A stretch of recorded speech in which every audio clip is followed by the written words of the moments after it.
আজকে বাসায় বানিয়ে নিয়েছিলাম ব্রেড পিৎজা। পিৎজা বানানোর জন্য এখানে আমি ৪ পিস পাউরুটি কেটে টুকরো করে একটি বাটিতে নিয়ে এর মধ্যে দিয়ে দিলাম ১ কাপ দুধ। ৪ পিস পাউরুটির জন্য ১ কাপ দুধই দিতে হবে। দিয়ে দিচ্ছি একটি ডিম, হাফ চামচ লবণ।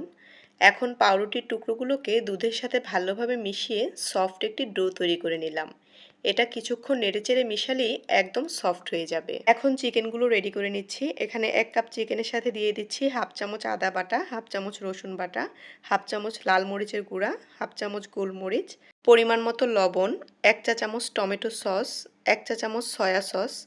চিকেনটাকে ভালোভাবে মিশিয়ে এখন মাঝারি আঁচে তেলে ভেজে নিতে হবে। চিকেনটা ভাজা হয়ে গেলে আমি সেই তেলের ভিতরেই পাউরুটির ডোটা দিয়ে দিচ্ছি। এখন এটাকে একটা চামচের সাহায্যে চারদিকে ছড়িয়ে ৫ মিনিটের জন্য ঢেকে দিচ্ছি। ৫ মিনিটের ভিতরেই এটা হয়ে যাবে আর এটা হতে খুবই বেশি সময় লাগে না, অল্প সময় হয়ে যায়।